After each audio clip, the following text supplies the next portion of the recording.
सत साहेब सभी को राम राम। सिंहों के लहंडे नहीं, हंसों की नहीं पात, लालों की नहीं बोरिया, साधु न चले जमात।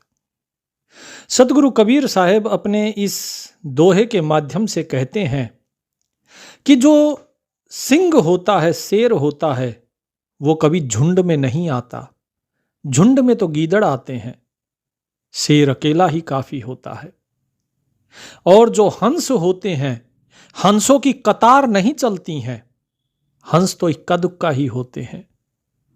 ठीक इसी प्रकार जो हीरे मोती लाल होते हैं, उनकी बोरियां नहीं होती, वो किसी जोहरी के पास ही मिलेंगे।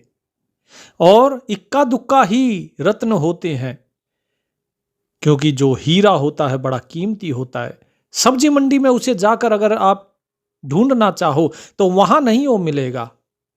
और ठीक इसी प्रकार जो संत होता है, जो साधु होता है, वो कभी जमात लेकर नहीं चलते। जो जमात लेकर चलते हैं, जो भीड़ जुटाकर चलते हैं, वो कौन है? जो भीड़ जुटाकर चलते हैं, जो संत नहीं है, वे भेड़ हैं। क्योंकि भीड़ में भेड़ें चलती हैं, भेड़ चाल में चलती हैं। जितने भी आप देख रहे हैं आज के समय में, चाहे कितने ही भी लोग हों, किसी के पास लाखों जुड़े हैं, किसी के पास करोड़ों जुड़े हैं, किसी के पास अरबों जुड़े हुए हैं। इतनी इतनी संगत बनाकर और लोग घूम रहे हैं। क्या मनुष्य जन्म इसीलिए मिला था कि हम भीड़ जुटाएं? क्या मनुष्य जन्म इसलिए मिला था कि हम आश्रम बनाएं? क्या मनुष्य जन्म इसीलिए मिला था? नहीं, यह मनुष्य जन्म मिला था सुमिरन साधना के लिए। यह मनुष्य जन्म मिला है उस सत्य ज्ञान को जानने के लिए। यह मनुष्य जन्म मिला अपने उस परम तत्व को जानने के लिए, उसके साथ एक होने के लिए। लोग कहते हैं, बोले जी आप हमसे नाराज हैं, आप हमारे जो प्रश्न हैं उनके उत्तर नहीं देते। भगत जियो, ये सेवक किसी से नाराज नहीं, बस इतना ही करता है कि जब तक सत्संग है तब तक सत्संग, उसके बाद अपना मौन धारण करो और सुमिरन में लग जाओ। साहिब के साथ एक रहो, उसकी बंदगी करो। जितना बोलोगे मन उतना चंचल होगा। बेकार की बहस में, बेकार के सवाल जवाब में ये दास नहीं पड़ता। क्योंकि बहुत बार मैं आपको कह चुका हूं, यदि सवाल आपका सही होगा, तर्क संगत होगा, अगर लगेगा कि हां सवाल आपने सही पूछा है, तो उसका उत्तर भी दिया जाएगा। लेकिन यदि सभी लोग भेजते रहेंगे, सुबह सुबह व्हाट्सएप पे भेज दिया सत साहेब जी, यूट्यूब पे भेज दिया सत साहेब, टेलीग्राम पे और बाकी चैनलों पे आप भेजते रहेंगे राम राम सत साहेब, तो क्या सेवक सिर्फ इसी चीज के लिए रह गया? मैं सुमिरन ना करूं, साधना ना करे, या सिर्फ व्हाट्सएप पे सत्साहेब लिखने से ही सत्साहेब होती है? कबीर साहेब कहते हैं बिल्कुल स्पष्ट रूप से, जो गुरु बसे बनारसी, शिष्य समंदर तीर, एक पलक बिछरे नहीं, जो गुण होए शरीर। यदि किसी के अंदर गुण है वास्तव में प्रेम का, यदि किसी के अंदर भक्ति का गुण है, तो चाहे उसका गुरु बनारस में बसता हो और शिष्य चाहे रामेश्वरम में हो, कन्याकुमारी में हो, फिर भी जो है वो एक पल के लिए उसे छोड़ता नहीं और ना ही गुरु उसे भूलता है। तो इसलिए भगत जियों, ये दास ना किसी से नाराज होता है और ना ही किसी को भूलता है। बस एक ही चीज है कि परमात्मा के सुमरन में लगे हैं, तो आप भी परमात्मा का सुमरन कीजिए। जब तक इस दास से आपका प्रेम है तब तक आप मेरे पास ही हैं। यदि प्रेम ही नहीं हो तो व्यक्ति पास रहते हुए भी दूर रहता है। आपके सबसे नजदीक कौन है? आप स्वयं भी अपने नजदीक नहीं हो। आपके सबसे नजदीक होता है आपका वो परम तत्व, वो परमात्मा, जो आपकी सांस सांस में है। लेकिन हम कभी उसकी तरफ ध्यान ही नहीं देते। हम बाहर की चीजों को लुभाने में लगे रहते हैं। हम दूसरों को जानने में लगे रहते हैं, हम स्वयं को नहीं जानते। हम दूसरों को ठीक करने में लगे रहते हैं, कभी अपनी कमी हम ठीक नहीं करते हैं। भगत जियों, बहुत से लोगों का मानना है कि ये मनुष्य शरीर हमें अपना कर्म फल भोगने के लिए मिला है। तो भगत जियों, इस शरीर में कर्म अवश्य किया जाता है, कर्म फल भी भोगा जाता है, वो तो आप भोगोगे ही भोगोगे। यदि कर्म फल ना होता तो मनुष्य का जन्म मिलने के बाद भी व्यक्ति कहीं गरीब है तो कहीं अमीर है, कहीं रोगी है तो कहीं स्वस्थ है, ऐसा ना होता। यह सब कुछ कर्म फल के कारण है। लेकिन इससे भी बड़ी एक जो चीज है वो ये है कि मनुष्य का शरीर मिला है उस परम तत्व को जानने के लिए, लेकिन हम वो नहीं करते। यदि सिर्फ कर्म का फल भोगने के लिए अगर मिला होता तो आपने अच्छा कर्म किया है तो आपको परमात्मा कहीं कुत्ता बना देता, कहीं घोड़ा बना देता बढ़िया नस्ल का, कहीं ऐसे व्यक्ति के घर में आपको गाय बना देता जहां पे आपकी खूब सेवा हो। आजकल तो देखिए कुत्तों की बड़ी सेवा होती है, कुत्तों की इतनी सेवा होती है कि इंसान की नहीं होती। एक आपको सत्य घटना बताते हैं, किसी और की नहीं अपनी ही बताते हैं। लगभग 1.5 साल पहले की बात है, जब सेवक को बुखार हुआ था, बहुत तेज बुखार हुआ और अकेला था, चिकनगुनिया हो गया, पूरे शरीर में दर्द कर रहा था, जोड़ जोड़ हर एक दर्द कर रहा था, लेकिन पास में कोई नहीं था। तो एक धर्मशाला में थे हम, और जो धर्मशाला के मैनेजर साहब थे वो अपना गए हुए थे, उनको भी कुछ दिक्कत थी तो वो हॉस्पिटल में एडमिट थे। साथ में उनके जो रहते थे उनको हमने फोन लगाया कि भाई इस तरह बात है, हम बीमार हैं, आ जाओ। तो वहां से जवाब क्या मिलता है, बोले नहीं जी, एक जो है हमारा जो घर का सदस्य है एक उधर गया है अस्पताल में, दूसरा सदस्य दुकान संभाल रहा है, तीसरा सदस्य मैं खुद हूँ, मैं घर में घर संभाल रही हूँ, और चौथा बोले घर में एक कुत्ता है, उस कुत्ते की सेवा के लिए भी एक व्यक्ति होना बहुत जरूरी है। अब जरा आप खुद अंदाजा लगाइए, मैं बुखार में वहां पर पड़ा हुआ हूं, चिकनगुनिया हो गया, 104 डिग्री टेम्परेचर है, वो जो बुखार में आदमी है उसकी चिंता नहीं है, कुत्ते की चिंता है। इसीलिए कहता हूं भगत जियो कि जो व्यक्ति कर्म फल अगर भोगने के लिए इस संसार में आना होता तो आपको कुत्ता भी बना दिया जाता, गाड़ियों में घूमते, खूब आपकी जो है अच्छे से देखभाल होती, शैम्पू से नहलाया जाता, घर पे बैठे बैठे खाना मिलते, और सुबह शाम आपको टहलाने के लिए भी लेकर जाते। कभी आप अपने माँ बाप को टहलाने लेकर गए हैं? नहीं ना। कभी झगड़ा झुगड़ा बेशक हो जाए, लेकिन जितनी सेवा कुत्ते की होती है इतनी माँ बाप की भी सेवा नहीं होती। ठीक इसी प्रकार अगर कोई अच्छी नस्ल का घोड़ा बन गए होते तो खूब सेवा होती। तो सिर्फ कर्म का कर्म फल भोगने के लिए ही ये शरीर नहीं मिलता है, उसके लिए और योनियां भी हैं। ये शरीर मिलता है उस परम तत्व परमात्मा को जानने के लिए, स्वयं को जानने के लिए। आपको खुद को जानना है उसके लिए, और उसके लिए सिमरन साधना बहुत जरूरी है। और सिमरन साधना आप केवल उसी गुरु के साथ कर सकते हो जो गुरु वास्तव में आपको सच्चा ज्ञान दे। जिस गुरु को भीड़ जुटाने का शौक हो, जिस गुरु को आश्रम बढ़ाने का शौक हो, जिस गुरु को आपके धन की चाह हो, वो गुरु क्या आपको सत्य बोलेगा? नहीं। वो आपको वो चीजें बताएंगे जिससे आपको चीजें अच्छी लगे और आप उनके साथ जुड़े, क्योंकि उसे तो संख्या बढ़ानी है, उसे अपने अनुयायी बढ़ाने हैं, उसे अपनी भीड़ बढ़ानी है, अपने भक्त बढ़ाने हैं।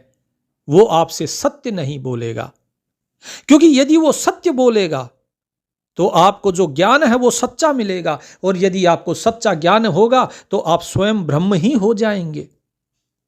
जो व्यक्ति स्वयं सत्य बोलता है वो सत्य ही हो जाता है। साच बराबर तप नहीं और झूठ बराबर पाप, जाके हृदय साच है ताकि हृदय आप। जो स्वयं सच्चा हो जाता है उसके अंदर तो स्वयं परमात्मा विराजमान हो जाते हैं। तो इसीलिए ये लोग सत्य नहीं बोलते, जो भीड़ वाले हैं ये सत्य नहीं बोलते। कबीर साहिब कहते हैं कि भाई फूटी आंख विवेक की, लखे न संत असंत, जाके संग 10-20 हैं ताका नाम महंत। जिसके साथ 10-20 लोग दिखाई देते हैं, लोग उसे ही भगवान समझ लेते हैं, उसे ही महंत समझ लेते हैं और अपने विवेक का इस्तेमाल ही नहीं करते।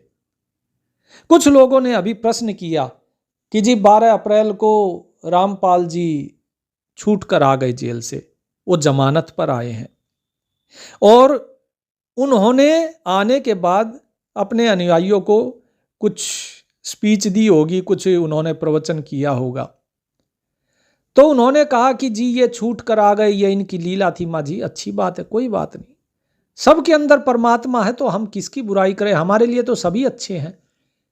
लेकिन हाँ, व्यक्ति का कर्म ही उसके कर्म फल को तय करता है। उन्होंने स्वयं को परमात्मा कहा। उन्होंने हमने सुना था उनका एक सत्संग में, उन्होंने क्या बोला कि तुम भगवान भगवान करते घूम रहे हो, भगवान को ढूंढ रहे हो, मैं ही हूं वो भगवान जो तुम्हें पार लगाएगा। मैं तुम्हें यहां भी सुख दूंगा और वहां भी सुख दूंगा। तुम तो भगवान भगवान करते फिरते हो, मुझे भगवान मिले, सुख मिले, मोक्ष हो, और मैं कह रहा हूँ मैं हूँ परमात्मा, मैं सबका दुख दूर कर दूंगा, तुम्हें मोक्ष दूंगा, यहाँ भी सुखी करूंगा, तुम्हारे पाप नाश कर दूंगा। तो भाई कबीर साहिब कहते हैं, जासु नाम है गर्भ प्रहारी, सो कस सकही गर्भ सहारी। जिसका नाम ही गर्व अर्थात अहंकार का मर्दन करने वाला हो, गर्व पे प्रहार, अहंकार पे प्रहार करने वाला हो, वो कैसे किसी के अहंकार को सहन कर सकता है। देह धारण करके कोई अपने को भगवान कह दे, अपने को परमात्मा कहते, अपने को सतगुरु कह दे, इस प्रकार की तो कभी चेष्टा कबीर साहिब ने भी नहीं करी। उन्होंने तो स्वयं को दास कहा। उन्होंने तो कहा कि मैं कुत्ता मेरे राम का, मोतिया मेरा नाम। उन्होंने तो इतना तक कह दिया कि मैं तो मेरे मालिक का कुत्ता हूं, मैं तो सेवक हूं, दासों का भी दास हूं। तो इस देह में, इस नश्वर देह में होने के बाद कोई भी व्यक्ति अपने देहिक भाव से अपने आप को परमात्मा नहीं कह सकता। दूसरा, उनका एक और सत्संग था जिसमें उन्होंने ये कहा था कि जब आप जाओगे तो वो सतगुरु मेरे ही रूप में मिलेगा, ऐसी ही शक्ल में मिलेगा। तो ये शक्ल तो नश्वर शरीर की है, सतगुरु नश्वर नहीं है, उसके तो रूप रेख रंग कुछ भी नहीं है, तो इस स्वरूप में कैसे मिलेगा। तो इस प्रकार के जो झूठे जो ज्ञान है, ये झूठा ज्ञान दिया उन्होंने, ये सब काल के दूतों का प्रचार होता है।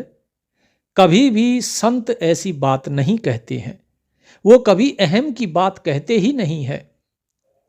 गरीबदास महाराज अपनी वाणी में कहते हैं, दासा तन से दरस है, दासन हुजे दास, हनुमान सा हेतले रामचंद्र के पास। कि भाई दास भाव से ही केवल दर्शन होता है परमात्मा का, और वो भी तब जब दासों का भी दास बन जाओगे।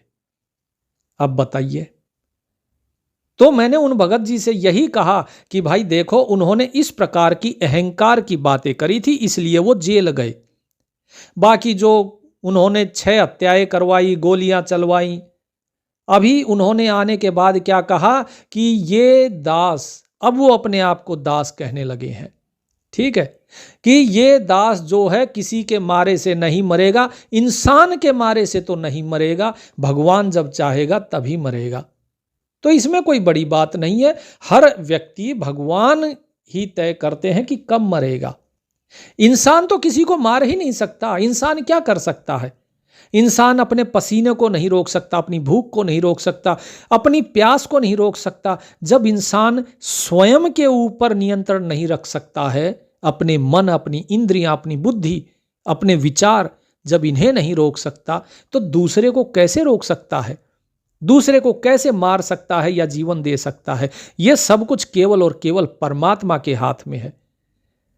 तो ये तो चाहे रामपाल क्या, चाहे आप स्वयं क्यों ना हो, आपको भी कोई इंसान नहीं मार सकता है सिवाय परमात्मा के। परमात्मा ही तय करते हैं सब कुछ। फिर इन्होंने इनको सद्बुद्धि आई। 11 साल जेल में रहने के बाद सद्बुद्धि आई और उसके बाद क्या कहते हैं, फिर कहते हैं कि भाई हमारी बंदगी और हमारी भक्ति में खोट आ गया था, हमारी भक्ति बिगड़ गई थी, खोट हो गया था, हमारी बंदगी बिगड़ गई, अब उसे सुधारना है। अब इस चीज का इनको आभास हो रहा है कि इन्होंने स्वयं को परमात्मा कहा। अब इससे ज्यादा हम क्या कहें। हम एक भगवान के बच्चे हैं, ना कोई जाति अलग है, ना कोई धर्म अलग है। हमारे कर्म बिगड़ गए, वो कर्म सुधारेंगे, अपनी भक्ति धर्म सुधारेंगे। वो स्वयं ही अब खुद कबूल रहे हैं कि हाँ, ये दास चाहता तो पहले भी आपको ये सारी बातें बता सकता था, लेकिन तब लोग मानते नहीं कि नहीं जी आप तो ऐसे कह रहे हो, आप तो जलन के मारे कह रहे हो। अब वो स्वयं कह रहे हैं। और इसके साथ साथ उन्होंने एक चीज और कही कि भाई तुम अपना सुमरन, अपनी भक्ति करते रहना, मैं चाहे कुएं में पड़ूं, मैं चाहे गड्ढे में गिर जाऊं, चाहे कुएं में गिर जाऊं, लेकिन आप अपनी भक्ति करते रहना। इसका मतलब उनको ये समझ में आ गया कि वो अपनी भक्ति मार्ग से भटक चुके हैं और अब उनका पार होना उनको ऐसा लग रहा है कि संभव नहीं है। तो अब उन्होंने अपनी सच्चाई को स्वीकार कर लिया। तो जो भगत जी प्रश्न कर रहे हैं कि जी वो बाहर आ गए और अब तो वो भगवान है, ऐसा है वैसा है, तो जी उनके संदेश को आप एक बार सुन लीजिएगा। और बच्चों, ये सत्कर मान लियो तुम पिछले जन्मों के देवता थे, असंग ब्रह्मा विष्णु महेश हो लिया, आज भटक रहे यहीं पर। और ईब मोक्ष होगा जिनका होना है। तुम डगमग ना हो जाना, दास्ते कुएं में पड़ा रहे, पर तुम न सुखी कर दूंगा। पहले वो कबीर साहिब के आगे खुद का फोटो लगाते थे, पहले कबीर साहिब के आगे खुद का फोटो लगाते थे और उसके बाद पूजा करवाते थे लोगों से। ये सोचते थे कि कबीर साहिब के समतुल्य मेरे को जानेंगे और मेरी भी पूजा करेंगे। लेकिन अब जेल से बाहर आने के बाद उन्होंने अपने गुरु का फोटो लगाया है।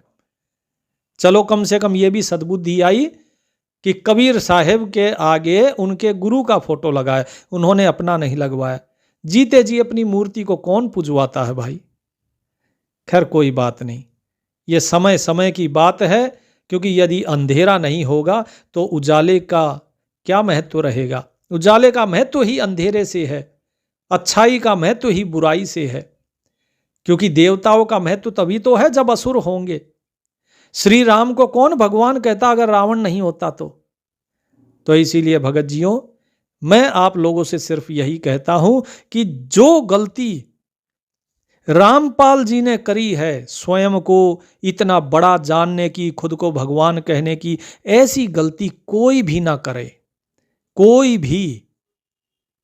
क्योंकि बहुत से लोग ये सोचते हैं कि भाई हमने सत्संग ले लिया, हमने नाम ले लिया, हम नामी हो गए, हम बड़े हो गए। नहीं, सबसे प्रेम करो, सबके अंदर परमात्मा है। साहिब कहते हैं सब घट मेरे साइया सूनी सेज न कोई। सबके अंदर परमात्मा है। कोई भी हृदय ऐसा नहीं है, कोई भी जगह ऐसी नहीं है जो परमात्मा से खाली हो। बलिहारी वा घट की जा घट प्रगट होई। और उस व्यक्ति के ऊपर तो मैं बलिहार जाता हूं जिसके हृदय में वो परमात्मा प्रकट हो जाता है तो पहले से ही, बस प्रकट हो जाता है।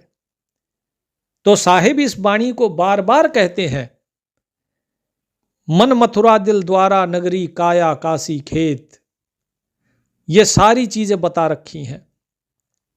ये जो दिल है, इस दिल में ही दिल अंदर दीदार, जो साहिब कहते हैं ना कि इस हृदय के अंदर ही, तुम्हारे दिल में ही उस मालिक का दीदार होगा। अरे वो तो आपकी श्वास श्वास में है, इसीलिए तो कहा जाता कि श्वास श्वास में सुमरन करो, बाकी चीजों में नहीं। आप लिखोगे जय बजरंगबली जी की, जय श्री राम, जय हनुमान जी की, जय श्री कृष्ण, भाई इन सारी चीजों को छोड़ दो, इनमें कुछ नहीं रखा है। खाम खा अपना जीवन व्यर्थ कर लोगे। तो हम आपसे यही कहेंगे कि केवल परमात्मा का सुमरन करो, भीड़ से बचो। कबीर साहब भीड़ नहीं लगाते थे, गरीबदास महाराज भीड़ नहीं लगाते थे, नानक जी भीड़ नहीं लगाते थे। क्या उनके कम अनुयायी थे? अरे जिसके इतने 18 लाख अनुयायी जिसके हों, 64 लाख जो काशी की प्रजा थी पूरी, ठीक है, जो कबीर साहिब के पीछे चल रही थी, कबीर साहिब ने परीक्षा लेके उन सभी को भगा दिया। क्यों? क्योंकि भीड़ नहीं लगानी। भीड़ में भेड़ें चलती हैं, भीड़ में सिंह नहीं चलते। साहेब बाणी में कहते हैं, डेरे डांडे खुश रहो। जब भगत हरलाल जी ने कहा कि हम आपके साथ रहना चाहते हैं, आपकी सेवा करना चाहते हैं, तो क्या कहा साहिब ने कि डेरे डांडे खुश रहो, खुश रे लहे न मोख, और ध्रुव पर लाद उधर गए तो डेरे में का दोख। कि भाई अपने घर पे रहो और खुश रहो। खुश कैसे रहे? कि जो मिला है उसको परमात्मा का प्रसाद मान के ग्रहण करो। निंदा भी मिलेगी, ईर्ष्या भी मिलेगी, प्रशंसा भी मिलेगी, लेकिन जो उस निंदा को खा जाए वही शिव है। शिव को क्या कहा जाता है? शिव को कहा जाता है पशुपति। पशुपति तो क्या पशु हैं सब? बिल्कुल।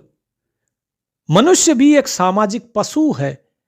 जब तक इसके पास विवेक नहीं है, विवेक के बिना ये सब पशु ही है। केवल मनुष्य तो वो है जिसके पास विवेक है, जो अपने विवेक का इस्तेमाल करता है, वही तो है जो मनुष्य है। बाकी सभी तो पशु जैसे ही काम करते हैं। आप देख लो, कितनी बार YouTube व्हाट्सएप पे भी लोग बोलते होंगे, बोले ये घोड़े की तरह काम करता है, कुत्ते की तरह ये जो है लगा रहता है, वफादारी करता है, और क्या क्या बोलते हैं, कैसे सो जाता है, इस तरीके की बातें चलती रहती हैं। तो कहने का मतलब यह है कि सारी चीजें हमारे अंदर पशुओं वाला है। व्यवहार तो वही करते हैं, हम पशुता का ही व्यवहार करते हैं। ईर्ष्या, द्वेष, मार पीट, झगड़ा, यही सब तो करते हैं। तो भगत जियों, इस चीज को आप समझिए कि हम मनुष्य हैं तो हमें अपने विवेक से काम लेना है। विवेक वो है जो आपको सत्य असत्य का ज्ञान कराएगा, जो आपको अच्छे और बुरे का ज्ञान कराता है, वो विवेक है। जो आपको यह कहता है कि क्या आपको करना चाहिए और क्या नहीं करना चाहिए, वो विवेक है। उस विवेक को धारण करो। पशुओं की भांति ना रहना। शिव जी को कहा जाता है पशुपति, क्योंकि वो सब कुछ ग्रहण करते हैं। जैसे पशु है, सब कुछ खा लेता है, मनुष्य क्या है? पशु ही तो है। तो जितने भी जीव जंतु हैं इस संसार में, सब पशु ही तो हैं। तो उन सभी के स्वामी बना दिए शिव जी। अब पशु हैं, घास फूस सब कुछ खा लेते हैं और जहर भी पी लेते हैं।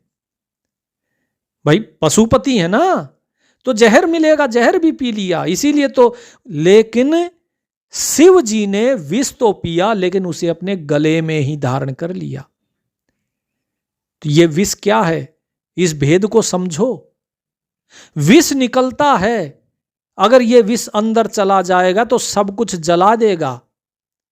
तो उन्होंने विष को कंठ में ही धारण किया, इसीलिए कहलाए नीलकंठ। ये विष है ईर्ष्या, द्वेष, चुगली, निंदा का। लोग आपसे ईर्ष्या करेंगे, द्वेष करेंगे, आपकी चुगली करेंगे, आपकी निंदा करेंगे, तो आपको उसको अंदर नहीं लेकर जाना। ठीक है, किसी ने आपको कहा, उसको कंठ में ही धारण किया और छोड़ दिया, अपने हृदय में नहीं रखना उसे, तभी आप नीलकंठ बनोगे। वो असली विष है, उसे पियो। जिसे आपकी निंदा पीना आ गया, जिसको अपनी चुगली, अपनी द्वेष जो कर रहे हैं उसे सहना आ गया, वही वास्तव में भगत है। और इसी प्रकार से घर में रहा जाता है। घर में आपको घर वाले भी बोलेंगे, बाहर वाले भी, पड़ोसी भी, रिश्तेदार भी ताने देंगे आपको। वो सब कुछ सहन करते हुए समभाव से रहना, यही वास्तव में सच्ची भक्ति है। तो साहिब ने यही कहा कि डेरे डांडे खुश रहो, कि भाई अपने डेरे में रहो, अपने घर में रहो और खुश रहो, परमात्मा का धन्यवाद करो। जैसा भी तुम्हें मिला है, सब कुछ तुम्हारे कर्म का कर्म फल है, उसको धन्यवाद जरूर दो कि आपने जो दिया उसके लिए बहुत बहुत धन्यवाद, और जो मुझे नहीं दिया, या तो वो चीज मेरे लायक नहीं थी या फिर मैं उसके लायक नहीं था, उसके लिए भी आपको कोटि कोटि धन्यवाद। तभी कुछ बात बनेगी, नहीं तो बात नहीं बनेगी। नहीं तो क्या होगा? आप परेशान हो जाओगे, भक्ति नहीं कर पाओगे। और जब ध्रुव और प्रहलाद जैसे जब उनका उद्धार हो गया, उसको जहां चाहा बोले भाई तुझे गरम तेल की कढ़ाई में डाल देते हैं, होलिका के साथ आग में बैठा देते हैं, जहर का प्याला पिला देते हैं, उसके साथ घर में रहते हुए क्या क्या हुआ, लेकिन फिर भी उसने सभी को क्षमा किया। लेकिन उसका विश्वास अडिग था कि परमात्मा कण कण में है, सब जगह है। जो कबीर साहिब ने कहा कि सब घट मेरे साइयां सूनी सेज न कोई, और उसी के कारण उनका उद्धार हुआ। फिर साहिब कहते हैं, खेती बाहो घर रहो, भजन करो खुशहाल, साईं सिर पर राखिए सही भक्ति हरलाल। कि हे हरलाल, अगर भक्ति करना चाहते हो तो क्या करो? अपने कर्तव्य का निर्वाह करते रहो। और आपका अब कर्तव्य क्या है? पहले तो इस चीज का पता होना बहुत जरूरी है कि हमारा कर्तव्य क्या है। जो निसंतान दंपत्ति हैं, उनका सबसे पहला कर्तव्य है एक संतान उत्पन्न करना। जो विवाहित हैं उनके लिए बता रहे हैं। जो विवाहित नहीं है उनकी तो बात अलग है, वो तो उनकी इच्छा पर है कि वो गृहस्थ धर्म में आना चाहते हैं कि नहीं आना चाहते। लेकिन जो गृहस्थ धर्म में है उनका पहला क्या है कि उनको एक संतान अपनी पत्नी को देनी ही देनी है, पहली चीज। दूसरा उनका उत्तरदायित्व क्या है? माता पिता की सेवा। अगर वो स्वयं नहीं कर सकते हैं तो विवाह करना है फिर, ताकि माता पिता की सेवा हो। उसके बाद फिर बच्चे का लालन पालन। जब बच्चा बड़ा हो जाता है, वेदों में यह स्पष्ट है कि जब बालक 12 वर्ष का हो जाता है, उसके बाद चाहे तो व्यक्ति संन्यास ले सकता है। लेकिन आज का वो समय नहीं है। आज ना ही आप सन्यासी हो सकते हो, ना ही वे जंगल हैं। तो अब के समय में आपको क्या करना है कि जब तक बालक कमाने नहीं लग जाता, जब तक वो इस लायक नहीं हो जाता कि वो धन कमाकर परिवार चला सके, अपने माँ की सेवा कर सके, तब तक आप गृह त्याग नहीं कर सकते हो, जो भी व्यक्ति अपने गृहस्थ धर्म में है। ये जिम्मेदारियां आपको निभानी है। उसके बाद आप चाहो तो आप परमात्मा की सेवा में लग जाओ, फिर कौन रोकता है? कोई नहीं रोकता। लेकिन इससे पहले अगर आपको जाना है तो आपको अपनी पत्नी की अनुमति लेकर ही जाना है। जब वो प्रसन्न चित्त से आपको अनुमति देती है तभी आप जा सकते हो, नहीं तो नहीं जा सकते हो। तो ये कर्तव्य जो निभाने होते हैं। फिर साहिब क्या कहते हैं कि खेती बाहो घर रहो, भजन करो खुशहाल। कि भाई भजन करते रहना है, परमात्मा का सुमरन करते रहना है घर में। और साहिब सिर पर राखिए सही भक्ति हरलाल, कि उस परमात्मा को हमेशा अपने शीश पर रखना, क्योंकि यही वास्तव में सच्ची भक्ति है। जो परमात्मा को हर घड़ी हर पल नहीं याद रखता है, उसकी भक्ति सच्ची नहीं। साहिब ने कहा कि साहिब सिर पर राखिए। सिर पर रखना मतलब हमेशा उसके अधीन रहना, तभी सच्ची भक्ति होगी। हमेशा उसके प्रेम में डूबे रहो, तभी सच्ची भक्ति होगी। जब भी कर्म करते हो तो कर्म करते समय यह सोच लेना कि यह कर्म जो कर रहा हूं, जिसमें मुझे आनंद मिल रहा है, सुख मिल रहा है, इसके पीछे कौन सा दुख छिपा है। भगत जियों, काल का यही जाल है। काल कैसे फंसाता है, यह माया कैसे फंसाती है। ये आपको लालच देते हैं। देखिए, आपको क्या लालच देंगे कि अरे रसगुल्ला बड़ा अच्छा है, बड़ा मीठा है, ठीक है, खाओ। आप खाते हो। अब आप जब रसगुल्ला खाते हो, मीठा खाते हो, तो अब आपको धीरे धीरे ये हो गया, हाँ भाई मुझे मीठा अच्छा लगता है। आप मीठा खाना शुरू करोगे, बार बार वो चीज आपके पास आएगी, आपके सामने वो चीज बार बार आएगी। और जब आपको उसकी आदत हो जाएगी, फिर पड़ेगी शुगर की बीमारी, किसी के दांतों में झंझनाहट शुरू हो जाती है। जो आनंद था वो रसगुल्ला खाने का, वो केवल कुछ क्षण का था, लेकिन जो बीमारी है वो परमानेंट आ जाती है। तो इसी तरीके से हम कुछ भी कर्म करेंगे, उस कर्म का कर्मफल अवश्य है। काल ऐसे ही फंसाता, ये कर्म चक्र ऐसा ही बनाया हुआ है। तो जब भी आपको ये लगता है कि भाई मुझे इसमें आनंद मिलेगा, तो उसके पीछे जो गुप्त रूप से छिपा हुआ दुख है, उसको हमेशा याद रखना। कभी आप जाते हो दुकान में कोई चीज खरीदने के लिए, तो वहां पर जो दुकानदार होता है या फिर जो मतलब सेल्स वाले जो व्यक्ति होते हैं, सेल्स गर्ल या फिर सेल्स बॉय जो होते हैं, वो क्या करेंगे, वो अपने प्रोडक्ट की सारी अच्छाइयां बताएंगे। अरे ये इतना अच्छा है, आपके इस काम आएगा, उस काम आएगा, और इतनी अच्छे तरीके से बताएंगे कि गंजे को कंघा तक भी बेच दें। लेकिन क्या उसके पीछे के वो गलत चीजें बताते हैं? क्या वो बताते हैं कि इसके नुकसान क्या है?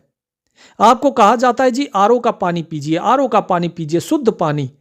लेकिन क्या कभी कोई ये बताता है कि आरओ के पानी से आपके शरीर को जो पोषक तत्व मिलने चाहिए वो सब खत्म हो चुके होते हैं, उसमें कुछ नहीं रहता। और फिर आपको शुरू होता है जोड़ों का दर्द, आपको गठिया का दर्द, आपको कभी घुटने का दर्द, कमर का दर्द, इस तरीके के दर्द शुरू हो जाते हैं। मोबाइल देखिए कितनी अच्छी चीज है, मोबाइल में एक से एक बढ़िया आपको बताएंगे इसमें ये फीचर है, वो फीचर है। लेकिन क्या कोई ये बताता है आपको कि इसी मोबाइल से आपको सर्वाइकल हो सकता है? क्या कोई बताता है कि इसी मोबाइल से आपके बच्चे बिगड़ सकते हैं? कोई बताता है कि यही मोबाइल कल को जो है आपके बच्चों का दोस्त बन जाएगा और आप उनके दुश्मन बन जाएंगे, वो आपको समय देना बंद कर देंगे? ये चीजें कोई नहीं बताता, क्योंकि उन्हें अपनी चीजें बेचनी है। ठीक इसी तरह ये काल और माया, ये आपको अपने जाल में फंसाने के लिए आपको अच्छी अच्छी चीजें दिखाएंगे, देखो इसमें कितना सुख है, देखो इसमें कितना सुख है, लेकिन उसके पीछे का जो दुख है वो कभी नहीं आपको दिखाते। उसके पीछे क्या दुख है ये केवल संत आपको बताते हैं, क्योंकि हर सिक्के के दो पहलू होते हैं। संत आपको बताते हैं कि भाई इस दिन को देखकर भूलो मत, रात भी आएगी, सुबह है तो शाम भी होगी, ये सूरज उगा है तो ये ढलेगा भी। अगर आज सुख है तो कल दुख भी आएगा, लेकिन अगर आज तुमने थोड़ा सा कष्ट कर लिया प्रभु सिमरन का, तो कल को मुक्ति का सुख भी प्राप्त कर सकोगे। तो जो व्यक्ति इन बातों को भली भांति समझ लेते हैं, वो वास्तव में मुक्ति के अधिकारी होते हैं। ये जो देह है हमारी, जो शरीर है, ये शरीर तो नश्वर है। आपने कभी ये जो सुख दुख की अब बात चल पड़ी है, तो आपको बता देते हैं कि जो सुख और दुख आपका होता है, ये सुख दुख क्या है। यदि आपको इस संसार में दुख से मुक्ति पानी है, तो आपको सुख भी छोड़ना पड़ेगा। यह चीज समझ लीजिए। अब लोग तो वो चीज छोड़ना नहीं चाहते। लोग तो ये कहते हैं, बोले जी मुक्ति तो मिल जाए लेकिन इस शरीर के साथ मिले। क्या ऐसा हो सकता है? क्या कोई ऐसा है जो इस शरीर को बिना छोड़े चला गया हो? कोई भी नहीं। जो प्रकट होता है उसे अंतर ध्यान होना है, जो जन्म लेता है उसे मरना है। कोई भी ऐसी चीज नहीं जो सृष्टि के नियमों के विरुद्ध हो। स्वयं सतगुरु भी, संत भी, अवतार भी इस सृष्टि के नियम का पालन करते हैं। वो कभी भी इसका विरोध नहीं करते, इसके नियमों को तोड़ते नहीं है, क्योंकि यह फैसला पहले हो चुका है कि काल जो सृष्टि बनाएगा, जो नियम होंगे भाई, उसी हिसाब से हम भी चलेंगे। तो इसीलिए भगत जियों, आप लोग इस सत्य को पहले समझो। आप परमात्मा पाना चाहते हो ना, लेकिन मैं कहता हूं जो परमात्मा को पाना चाहता है उसे पहले सत्य को तो जानना होगा। और जो लोग भीड़ इकट्ठी करते हैं वो आपको सत्य नहीं बताएंगे, क्योंकि यदि सत्य बता दिया तो आप उनकी जो भीड़ है वो टूट जाएगी। हमारे गुरुदेव जो हैं वो कहते हैं कि बेटा अपने घर पे रहो और घर पे रहकर बंदगी करो, क्योंकि यदि तुम अपनों के द्वारा दी हुई बेइज्जती, अपने के द्वारा दी हुई आपको गालियां जो दी जाती हैं रिश्तेदारों के द्वारा, अगर वो सारी चीजें आप सहन नहीं कर सकते हो, तो इसका मतलब आपके अंदर का अहंकार अभी समाप्त नहीं हुआ है। आप अभी सत्य मार्ग पे पहुंचे ही नहीं हो। आपको एक उदाहरण देते हैं, आपको बड़े अच्छे से समझ में आ जाएगी बात। कि जिस प्रकार आप जब सपना देखते हैं, तो सपना जब आप देखते हैं तो आपका व्यवहार केवल सपने में हो रहा है। सपने का दुख आपका दुख होता है, सपने का सुख आपका सुख होता है। लेकिन जब सपना टूट जाता है तो क्या कोई दुख होता है क्या? क्या कोई सुख होता है क्या? नहीं होता है। ना कोई दुख होता है ना सुख होता है। राजा जनक ने जब सपना देखा तो वो भिखारी थे, लेकिन जब उठे तो वो वापस राजा थे, वो भिखारी नहीं थे।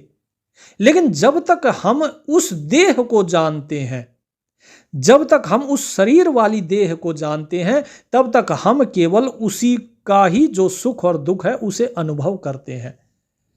हम उसके अलावा जो हमारी वास्तविक पहचान है उससे हम अलग हो जाते हैं, हम उसे जानते ही नहीं हैं। तो जिसे आप जानते ही नहीं हो उसके सुख दुख का आप कैसे अनुभव कर सकते हो? तो उसके लिए आपको वो पहचान अपनानी पड़ेगी। और जब सपने को आप त्याग देते हो और जब आप यहां पर आते हो व्यवहारिक सत्ता में, इस संसार में जागे हुए रहते हो, तो आप इस संसार में रहकर आप सुख को अनुभव करते हो। इस शरीर को फिर आप मैं मानते हो। ये जो शरीर है, इस स्थूल शरीर को फिर आप अपना मैं मानना शुरू कर देते हो। वो प्रातिभाषिक शरीर तो रह गया सपने में, वो खत्म हो गया। लेकिन जब इस शरीर को मैं मानते हो, फिर इस शरीर के जितने भी रोग द्वेष जरा व्याधि है, जो सुख है दुख है, फिर आप उन्हें अनुभव करते हो। तो आपको इस शरीर के सुख और दुख का अनुभव होता है। लेकिन जब आप सोए होते हो गहरी नींद पे, तब आपको कोई सुख का अनुभव करवा के दिखा दे? क्या कोई करवा सकता है? क्योंकि आप उस समय, आपको ज्ञान ही नहीं होता इस शरीर का। आप हो ना, लेकिन होते हुए भी आपको ज्ञान नहीं होता, ना ही आपको कोई दुख अनुभव होता है। आप जब सोए होते हो तो आपके पास शरीर तो है, लेकिन आप इतने शांत होते हो कि ना ही आपको कोई दुख होता है ना ही सुख होता है। इसी प्रकार जैसे कोई व्यक्ति कोमा में चला गया, करवा दो कोई सुख दुख अनुभव, उसे कुछ नहीं पता लगता है। तो इस चीज का मर्म क्या है? इस चीज का मर्म यह है कि जब तक आप किसी चीज को अपना मानते हो, मैं मानते हो, जब तक आपके मन में कोई विचार है, कल्पनाएं हैं किसी चीज के प्रति, तभी आप उसके सुख और दुख को अनुभव करते हो। अब अगर आत्मस्वरूप को जानना है, आत्मस्वरूप को जानने के लिए आपको क्या करना है? फिर इस शरीर को छोड़ना होगा, तभी आत्मस्वरूप जो है उस आत्मस्वरूप को जान पाओगे, उसमें स्थित हो पाओगे।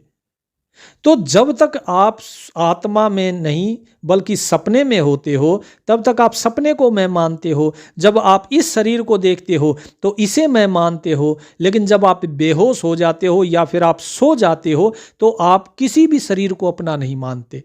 तो आप सारे दुख सुख से भी मुक्त हो, सपने के दुख सुख से भी और व्यवहारिक दुख सुख से भी। लेकिन आत्मा का क्या है? आत्मा सत्य चित्त आनंद स्वरूप है, वो शाश्वत है। इसीलिए उसमें घटा बढ़ी कुछ नहीं होती, और जो घट भट कुछ नहीं है, तो जाहिर सी बात है उसका जो सुख है वो भी शाश्वत है। ये शरीर जन्म लेता है और मर जाता है, ये शाश्वत नहीं है, इसलिए इसका सुख भी शाश्वत नहीं है। सुख समाप्त होते ही दुख शुरू हो जाता है। तो आत्मा को जानो। जब आत्मा को जानोगे तो परमात्मा को भी जान जाओगे। अब क्या ये आत्मा और परमात्मा एक ही है कि अलग अलग है? कि हम आत्मा को जानेंगे तो परमात्मा को भी जान जाएंगे? तो इसका भेद हम अगले सत्संग में जानेंगे, जहां साहिब आपको समझाएंगे कि आत्मा क्या है और परमात्मा क्या है। लेकिन जब तक इस शरीर को आप मैं माने हुए हैं, तब तक तो आप इसी के पीछे पड़े रहेंगे। आप इस शरीर को मैं मानते हैं तो मैं मर गया, मैं मानते हैं तो मैं पैदा हो गया, मैं मानते हो तो मैं रोगी हो गया, और मैं मानते हैं तो मैं स्वस्थ हो गया। लोग बॉडीगार्ड रखते हैं इतने। ये बॉडीगार्ड और ये बंदूकें लेकर किस लिए रखते हैं? क्योंकि वो अपने शरीर को ही मैं माने हुए हैं, वे शरीर को ही सत्य माने हुए हैं। वो चाहते हैं कि ये शरीर जो है, ये शरीर ही सब कुछ है। तो जो सिर्फ शरीर को ही सब कुछ माने हुए है, शरीर की ही रक्षा में लगा हुआ है, जरा बताइए कि उसे ब्रह्म ज्ञान कैसे होगा, उसे आत्मज्ञान कैसे होगा। जो आत्मज्ञानी होता है वो बॉडीगार्ड नहीं रखता है। ये बड़े बड़े मंत्री संतरी, बड़े बड़े जो महाराज बने बैठे हैं, ठीक है, गुरु बने बैठे हैं, इनके पास जितने आप देखोगे बॉडीगार्ड रहते हैं, ठीक है, गनमैन रहते हैं। ये सब किस लिए? क्योंकि उनको ज्ञान नहीं है। वो ज्ञान का दिखावा करते हैं, ज्ञान नहीं है। और जो ज्ञान का दिखावा करता है वो कभी आपको सत्य ज्ञान नहीं दे सकता।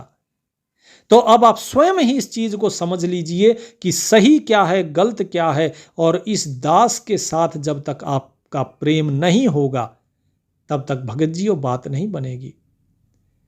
मैं तो बिल्कुल स्पष्ट कहता हूं, प्रेम और विश्वास ये दो ही तो चीजें हैं। कहत कबीर सुनो भाई साधो, मैं तो हूं विश्वास में। जब तक मेरे वचनों पर आपको विश्वास नहीं होगा, मुझसे प्रेम नहीं होगा, तब तक आप कुछ भी कर लीजिए, आपका सारा ज्ञान तोता रटंत ज्ञान रह जाएगा, ये सब किताबों का ज्ञान रह जाएगा। जब तक प्रेम नहीं होगा तब तक भक्ति नहीं, तब तक विरह नहीं होगा, और विरह नहीं होगा तो तब तक दर्शन नहीं होंगे, उस मालिक से मिलन नहीं होगा, अपने आत्म स्वरूप को नहीं जान पाओगे। कितनी भी कोशिश कर लो, सुखदेव मुनि जो गर्भ योगेश्वर थे उनको भी बैकुंठ से वापस भेज दिया था कि जाओ वापस और गुरु करके आओ, क्योंकि वो स्वयं को दूसरों से अलग देखते थे।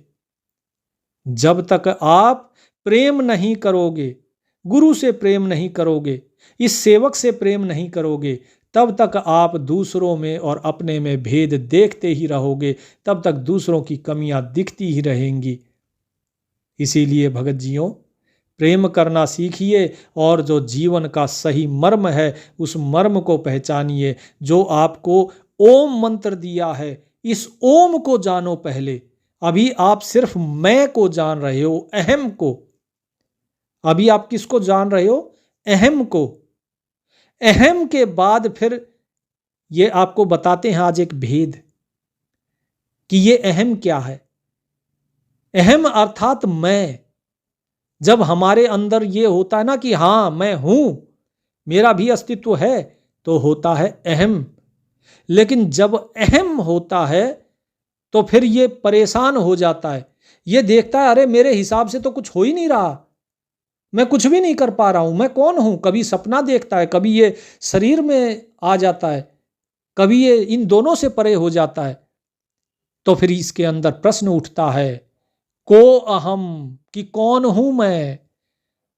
तब क्या उत्तर आता है? सो अहम। तो ये संसार क्या है? बोले ओम। तब ये बात आती है अहम, ओम, सोहम, और फिर सत्यम कौन है, सत्य कौन है। तो ये सारी चीजें भगत जियों पहले आपको अपने अंदर आत्मसात करनी होगी। सुमरन तो दे दिया, लेकिन सुमरन के साथ जब तक प्रेम नहीं होगा, जब तक विश्वास नहीं होगा, तब तक बात बनेगी नहीं। तो भगत सिर्फ प्रेम को ही देखता है। बहुत से लोग कहते हैं जी हमें तो आप बुलाते नहीं हो मिलने के लिए। मिलने का समय भी नज़दीक आ रहा है, सभी से मिलेंगे। जिस जिसका प्रेम होगा वो स्वयं दौड़ा आएगा, वो स्वयं आएगा। तो इसीलिए कहता हूँ भगत जियों, प्रेम रखिए तो सबसे मिलेंगे, क्योंकि प्रेम ही तो इस जीवन का आधार है, प्रेम ही मुक्ति का आधार है, प्रेम ही उस परमात्मा से मिलने का आधार है। और विश्वास और प्रेम के साथ ही होती है भक्ति, और तभी होती है मुक्ति। तो ये प्रेम और विश्वास ही मुक्ति का भी आधार है। इसीलिए प्रेम करना सीखिए। जो सामने बैठा आपको दिख रहा है, जब आप उससे प्रेम नहीं कर सकते, तो जो आपके अंदर है, जो दिखता ही नहीं, उससे प्रेम कैसे करोगे। तो भगत जियों, बहुत जल्द आप सभी से मिलना होगा, और आप सभी से मिलने के लिए जैसा कि मैंने बताया, आपको स्थान बता दिया जाएगा, आपको निर्धारित जगह बता दी जाएगी, वहाँ पर हम सभी मिलेंगे। जहाँ भी जब भी आप चाहोगे तब आप हमसे मिल सकेंगे। लेकिन मिलोगे तो तभी ना जब प्रेम होगा। यदि प्रेम भाव नहीं होगा तो आप नहीं मिल पाएंगे। तो अब दास को आज्ञा दीजिए और सुमिरन करते रहिए और साहिब के प्रति विश्वास रखिए। जो नाम दिया है उस नाम पर विश्वास रखिए। और जो बेकार की इधर उधर की चीज़ें हैं कि जी हमें सत साहिब हमने लिखा था आपने जवाब नहीं दिया, तो इन चीज़ों में ना पढ़िए। व्हाट्सएप पे या यूट्यूब पे इन पे सत साहिब लिखने से कुछ नहीं होता है। मैं इन चीज़ों को पढ़ता नहीं, क्योंकि मैं सिर्फ और सिर्फ साहिब का या तो सुमिरन करते हैं या सत्संग या फिर अपना मौन, बस ये 3 ही काम हैं अपने। तो आप भी यही अपनाइए, कम से कम बोलिए, ज़रूरत के लिए बोलिए और परमात्मा का सुमिरन कीजिए। परमात्मा सभी का कल्याण करें। सत साहिब।